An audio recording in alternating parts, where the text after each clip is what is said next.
Kami meminta maaf apabila belum sepenuhnya dapat menjalankan tugas kami sebagai wakil rakyat.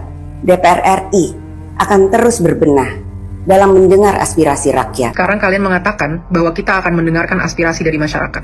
Kita akan melaksanakan aspirasi dari masyarakat tanpa menjelaskan aspirasi apa yang kalian maksud, aspirasi apa yang kalian dengar dari masyarakat. Sudah terlalu banyak kata-kata kosong, janji-janji kosong yang dilemparkan kepada kita semua dan tidak ditepati. Tapi kali ini kita menuntut kalian untuk punya akuntabilitas, untuk bertanggung jawab dengan kata-kata kalian bahwa kalian akan melakukan aspirasi dari masyarakat. Bagaimana anggota parlemen yang berjumlah 580 orang dibayar dari pajak masyarakat itu tidak berhasil mendengarkan aspirasi masyarakat, sementara gerakan-gerakan di sosial media yang tidak dibayar oleh siapapun yang terjadi secara sukarela bisa mencapai pergerakan yang seperti ini. Harusnya kalian semua merasa malu dengan apa yang terjadi di situasi Indonesia saat ini.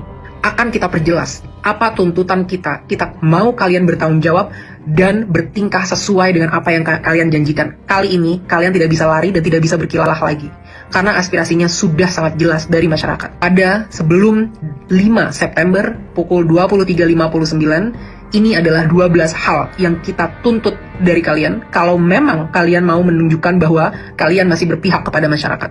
Pertama, sahkan rancangan undang-undang perampasan aset sekarang juga, sebelum 5 September tengah malam. Kedua, pecat anggota DPR yang terbukti menghina rakyat, Ahmad Syaroni, Deddy Sitorus, Bambang Pacul, dan yang lain-lain itu yang berjoget-joget di parlemen.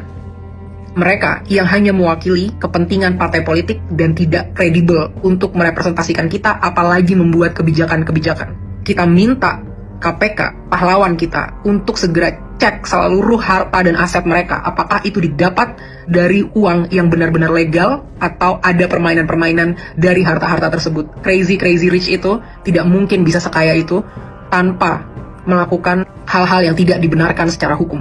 3. Bebaskan pihak-pihak yang kalian tahan karena menyampaikan aspirasinya. Jangan salahkan semua terhadap masyarakat. Kalian juga harus bisa refleksi kenapa masyarakat bisa sampai semarah itu. Karena kalian selama ini sudah benar-benar tuli dan mati empati terhadap aspirasi dari masyarakat. Saat kita mau mendatangi rumah kita sendiri yang kita bayar dan kita bangun dengan hasil keringat sendiri, kita dipertemukan dan dihajar dengan aparat-aparat dan segala peralatan yang dibeli dari hasil pajak rakyat. Bebaskan mereka semua. Mereka hanya mau melakukan aspirasi. 4.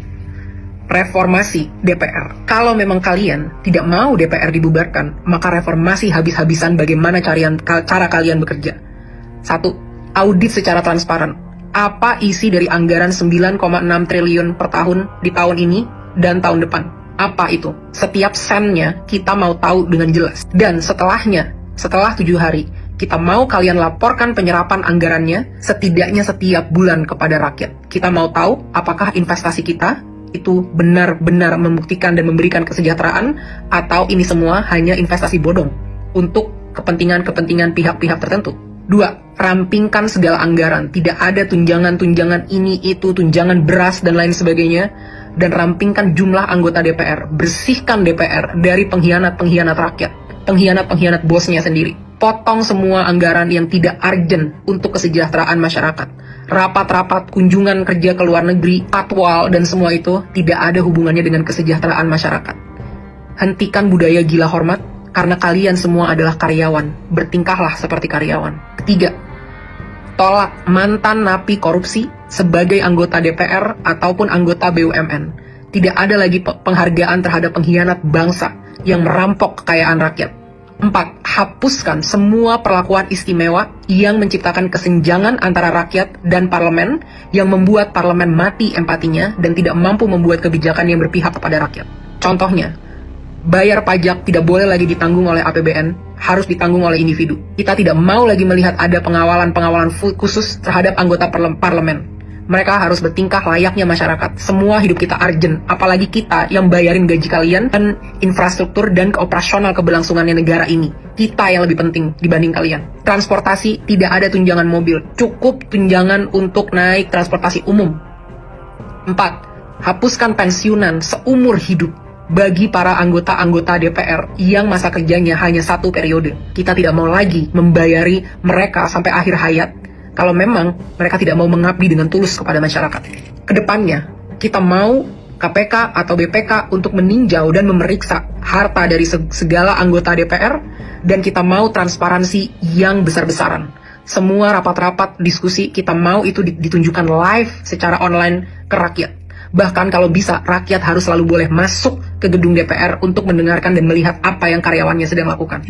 Kelima, tunjangan gaji dan tunjangan-tunjangan yang lain, total take home pay, total yang bisa kalian bawa pulang, tidak boleh melebihi 5 kali upah minimum UMR nasional dari masyarakat. Harus jelas kemana setiap anggaran-anggaran ini, dan kita mau jelas berapa yang diterima. Tidak boleh lagi ada kesimpang siuran yang berkata ada yang menerima segini, segitu, dan lain sebagainya. Harus jelas berapa yang diterima sebagai take home pay, kita harus tahu itu.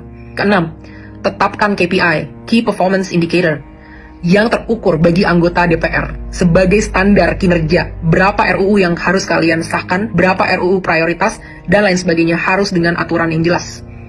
Kedepannya, evaluasi dan pecat anggota-anggota yang tidak bisa bekerja dengan benar, yang tidak datang saat-saat rapat, yang tidak bisa menghasilkan RUU yang diminta oleh rakyat. Laporkan semua progress, achievement, challenges secara berkala kepada rakyat. Kita berhak tahu apa yang terjadi di dalam ruang DPR. 7. Audit secara menyeluruh terhadap BUMN untuk memastikan profitabilitas. Kalian bisa tahu apa yang kira-kira mau diambil untuk ini, tapi BUMN kita rugi puluhan triliun setiap tahun. Satu BUMN. Saat banyak BUMN-nya berapa ratus triliun yang dirugikan oleh BUMN ini. Benar-benar tidak capable dalam memanage usaha badan milik negara. Karena komisarisnya hanyalah untuk tukar-tukaran kursi, negosiasi, kekuasaan dari partai politik, tapi bukan diisi oleh orang-orang yang kredibel di bidangnya. 8. Batalkan rencana kenaikan pajak yang sudah sangat memberatkan masyarakat, termasuk rencana kenaikan BPJS kepada masyarakat. Berhenti mencekik dan memeras kita, saatnya kalian bekerja. 9. Adili pembunuh pahlawan kita, Afan, seberat-beratnya. Aparat harus tahu konsekuensi apabila mereka menggunakan power di jalan yang salah. Negara harus menanggung dampak dari semua ini, karena semua ini terjadi karena kegagalan kalian menanggung keluarga dari Afan. Lengserkan Kapolri.